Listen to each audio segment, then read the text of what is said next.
आज बिहार लेने नहीं, मैं तो कहूँगा उनको भारत लेने, बाबू जगदेव कुशवाहा जी की जयंती के कार्यक्रम में हमारे समाज के सिरमौर समाजवादी पार्टी से सांसद आदरणीय श्री बाबू सिंह कुशवाहा जी को मैं बहुत बहुत धन्यवाद देता हूं और इस कार्यक्रम में पधारे आदरणीय सांसद खेरू मेहता जी, उनको भी मैं बहुत बहुत धन्यवाद देता हूं। अभी कुछ देर पहले बोल रहे आदरणीय चाचा सैनी साहब, दूसरे बगल में बैठे हुए पूर्व IRS आदरणीय कठेरिया जी और कठेरिया जी के साथ में इस कार्यक्रम के आयोजक भाई देवेंद्र भारती जी को मैं बहुत बहुत धन्यवाद देता हूं, क्योंकि आपने जो प्रयास किया और उस प्रयास के चलते भले लोग इस ITO चौराहा राजेंद्र हॉल में भले लोग कम आए, लेकिन आप सबको मैं बहुत बहुत धन्यवाद देता हूं, क्योंकि मैं एक किसान का बेटा हूं। मैं एक किसान का बेटा हूं और अपने पिताजी के साथ मैंने खेतों में सरसों बोने का काम किया है। जब हम मुट्ठी भर सरसों अपने खेतों में ले जाने का काम करते थे और जब वो तैयार हो जाती थी तो वही सरसों ट्रैक्टर और बड़े बड़े ठेलों में लाने का काम करते थे। इसलिए मैं आप सबको बहुत बहुत धन्यवाद देता हूं। जैसे कि पिछली वर्ष मुझे याद है बाबू जगदेव प्रसाद कुशवाहा जी का जन्मदिन हमने जवाहरलाल नेहरू यूनिवर्सिटी के प्रांगण में प्रोफेसर लक्ष्मण यादव जी के साथ में मेरा कार्यक्रम था और आज राजेंद्र प्रसाद हॉल में आने का काम किया। हालांकि मैं आज सुबह भी, बहुत सारे लोग हैं, सबसे पहले मैं अपना परिचय बता दूं। मैं डॉक्टर नवल किशोर साक्य हूं। मैं सर्जिकल ऑन्कोलॉजी का डॉक्टर हूं। मेरी पढ़ाई लिखाई किंग जॉर्ज मेडिकल यूनिवर्सिटी में हुई और उसी किंग जॉर्ज मेडिकल यूनिवर्सिटी में मैं प्रोफेसर बन सकता था, लेकिन इन महापुरुषों से प्रेरित होकर और अकेले बाबू जगदेव कुशवाहा जी ने हमारे समाज में जन जन में तमाम संतों, गुरुओं और महापुरुषों, विशेष रूप से मैं नाम लेना चाहूंगा माता सावित्रीबाई फुले का।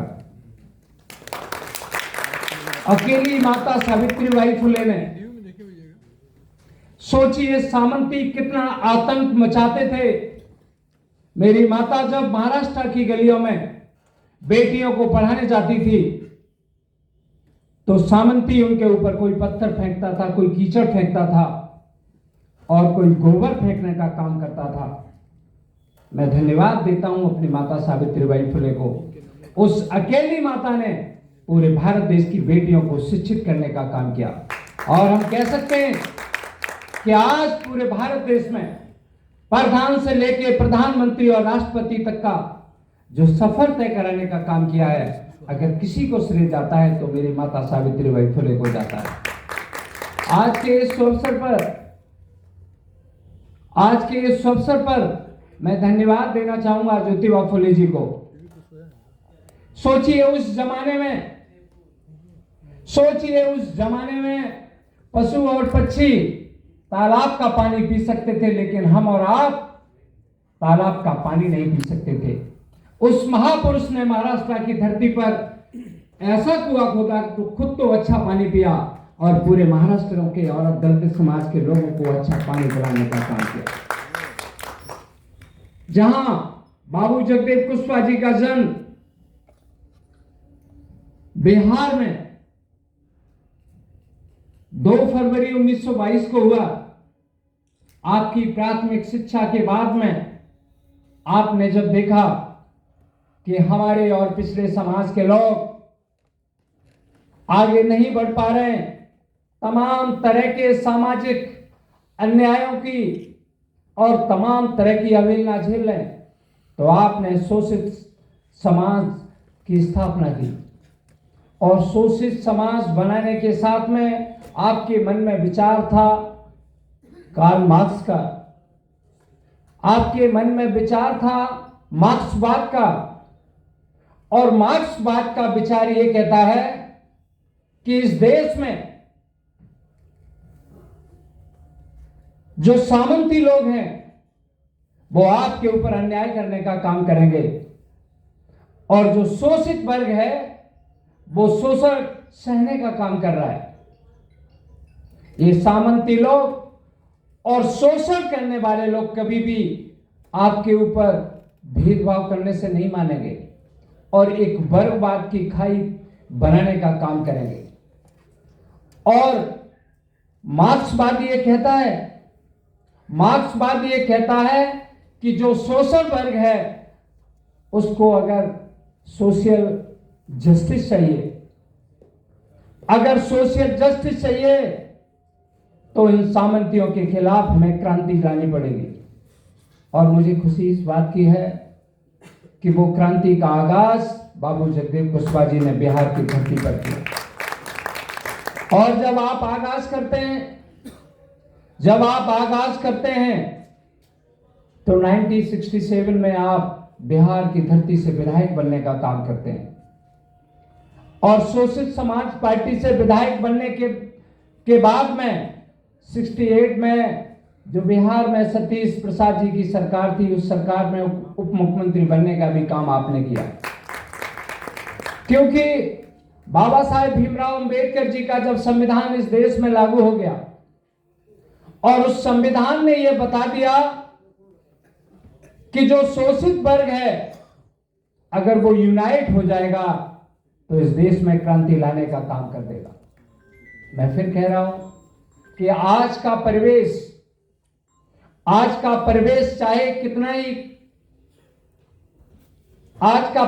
में चाहे कितना ही हमारे ऊपर अत्याचार हो रहे हो, लेकिन वो दौर बड़ा गंभीर होगा जो बाबा साहब भीमराव अंबेडकर जी का जमाना होगा। वो दौर इससे और खतरनाक रहा होगा, वो बाबू जगदेव कुशवाहा जी का जमाना रहा होगा। आज हमारे पास सब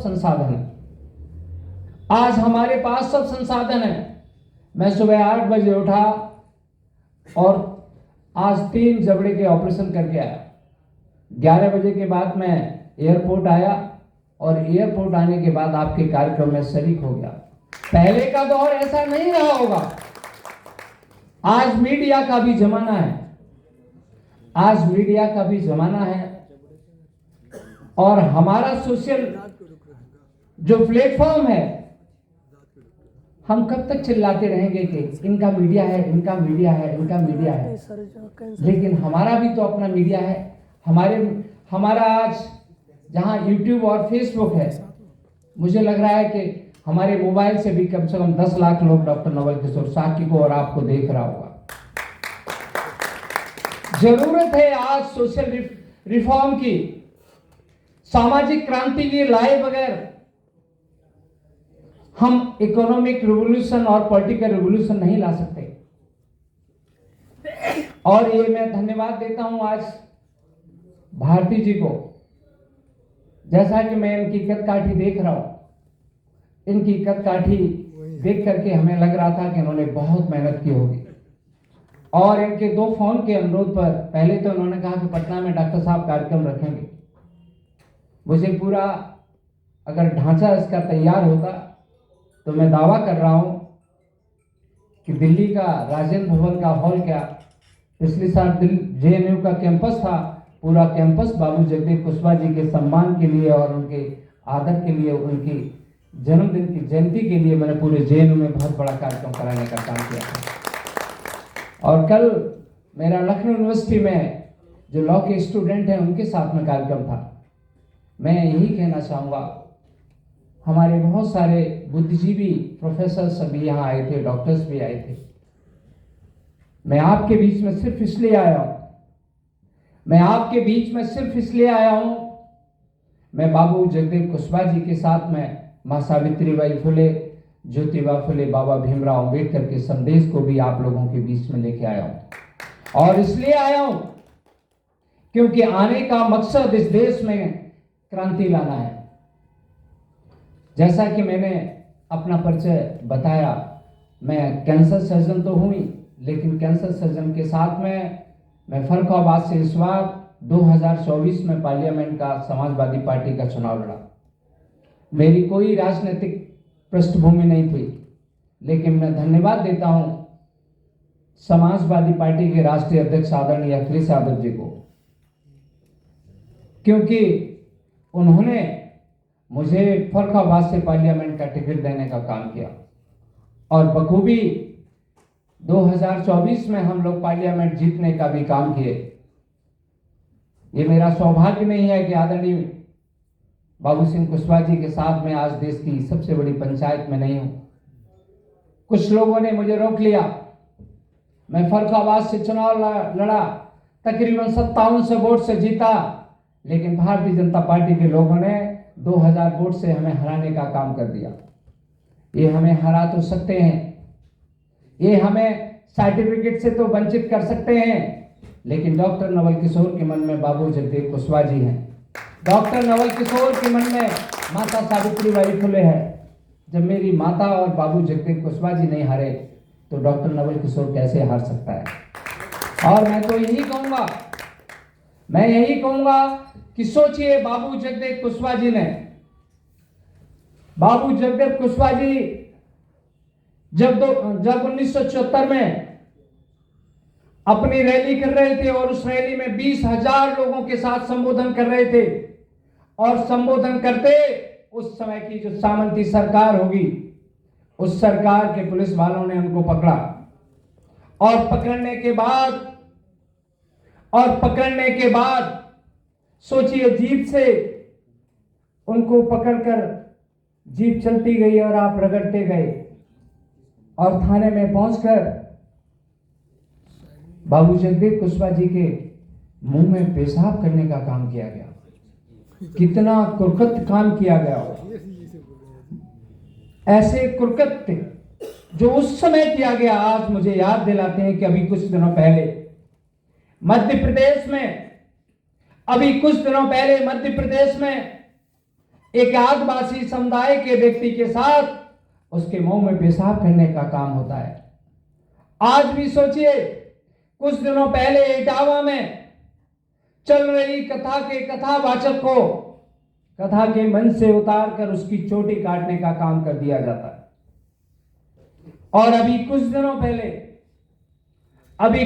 पहले जो इस देश में आज लोग आग बबूले हो गए, रोहित वेमुला जी की जब हत्या होती है, उनकी बात सुप्रीम कोर्ट में जब जाती है और सुप्रीम कोर्ट से यूजीसी के लिए गाइडलाइन तैयार होती है कि एक कमेटी बनाई जाए जिसमें पिछड़ों के, दलितों के, गरीबों के, बच्चों का उसमें सम्मान बना रहे। अभी पूर्व में वक्ता थे जो रैगिंग की बात कर रहे थे। मैं कहता हूं कि मैं उस मां का बेटा हूं जिस मां ने इस देश में क्रांति लाने का काम किया। इस मंच से मुझे कहने में कोई गुरेज नहीं है। जब मेरा एमबीबीएस में एडमिशन हुआ तो एमबीबीएस के एडमिशन के बाद हमारी रैगिंग हुआ करती थी, लेकिन हम उसको मजे में लिया करते थे। सोचिए, पहले कमरे से लेके ऊपर के लास्ट कमरे तक आपके वस्त्र पर एक भी कपड़ा ना हो, इन हालतों में हमारी रैगिंग होने का काम हुआ है। लेकिन हमने कभी भी इसको मेंटली टॉर्चर के रूप में नहीं लिया, हमने हमेशा उसको एंजॉय के रूप में लिया। भाई दूसरे बच्चे जो अभी शहादत हो गई, पूरे आईआईटी के बता रहे हैं 100 बच्चे चले गए, तो हमें और आपको एक माहौल तैयार करना होगा और मुझे बताना होगा कि जिस तरह से अभी यूजीसी के विरोध में पूरे देश में अलग अलग माहौल बन रहा था। बरेली का एक एसडीएम बरेली का एक एसडीएम अपने पद से रेजिग्नेशन दे देता है। मुझे तो बड़ा खुशी होती है कि बरेली से अगर लखनऊ आता तो माता गंगे पड़ती हैं, उसमें छलांग लगा देता।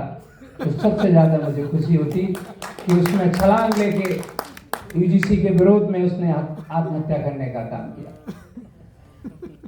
फर्रुखाबाद और तमाम जिलों में जिलाधिकारियों को तमाम तरह के ज्ञापन देने का काम हुआ।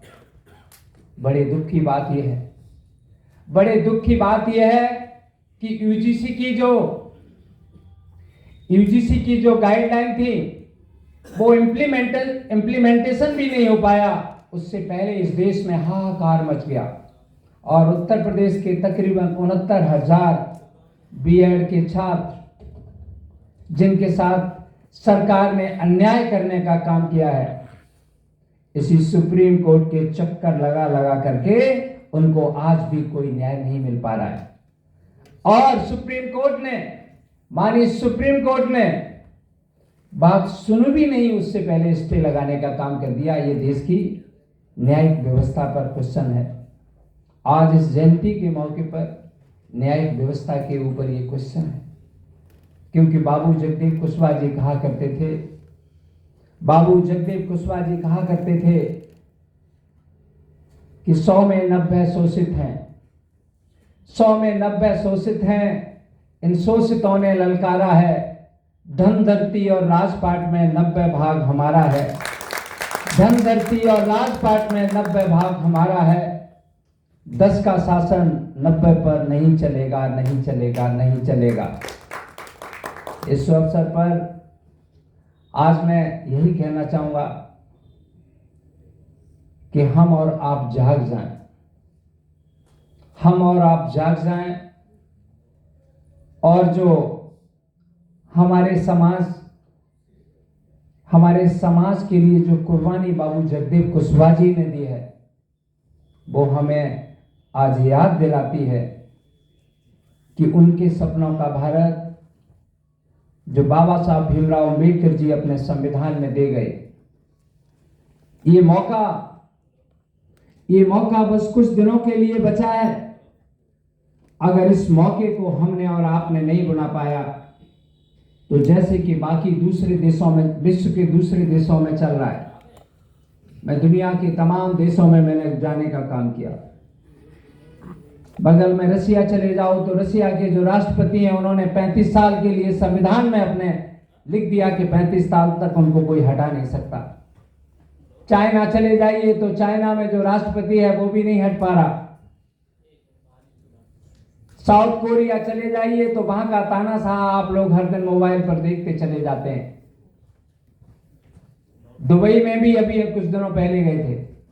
दुबई में चले जाइए, जो वहां का शेख है उसका बेटा शेख बनेगा, उसका बेटा शेख बनेगा। धन्यवाद दीजिए उस परमात्मा को, और उस परमात्मा को मैं धन्यवाद देता हूं बाबा साहब भीमराव अम्बेडकर जी को, जो इतना बड़ा संविधान लिख गए। और उस संविधान में हम जैसे गरीब और किसान परिवार के बेटों को, जो गांव के प्राथमिक विद्यालय से निकला और गांव के प्राथमिक विद्यालय से निकल के किंग जॉर्ज मेडिकल यूनिवर्सिटी का टॉपर स्टूडेंट बना, वहां से प्रोफेसर बना, अमेरिका से मैंने ब्रेस्ट कैंसर में फेलोशिप करने का काम किया। और आज मुझे खुशी इस बात की है कि दुनिया में अगर कैंसर की बात होगी, दुनिया में अगर कोई कैंसर की बात होगी तो दुनिया की कैंसर सर्जरी में सबसे तेज करने वाला अगर कोई है तो वो डॉक्टर नवल किशोर साक्य है। ये आशीर्वाद बाबा साहब भीमराव अम्बेडकर जी हमें दे गए। इसलिए मैं आप सबके बीच में आज आने का काम किया हूं, इस दिल्ली के राजेंद्र प्रसाद हॉल में आने का काम किया हूं, ताकि आप लोग जागें और जागने के बाद आप अपने परिवार में, बच्चों में अच्छे संस्कार लेने का काम करें। मैं फिर से आप सबको बहुत बहुत बधाई देते हुए अपनी बात को विराम करने से पहले बस मैं यही कहूँगा, भले दिल्ली में आने से इन लोगों ने रोक दिया, लेकिन माँ सावित्रीबाई फुले, ज्योतिबा फुले, छत्रपति साहू जी महाराज, बाबा साहब भीमराव अम्बेडकर जी, डॉक्टर राम मनोहर लोहिया जी, इनकी विचारधारा को डॉक्टर नवल किशोर से कोई दूर नहीं कर सकता। और मुझे पूरा भरोसा है, जैसे इन महापुरुषों ने देश में क्रांति लाने का काम किया, डॉक्टर नवल किशोर भी पूरे उत्तर प्रदेश के साथ भारत देश में क्रांति लाने का काम करेगा। फिर से आप सभी साथियों को बहुत बहुत धन्यवाद। बाबू जगदेव कुशवाहा जी अमर रहें, अमर रहें, अमर रहें।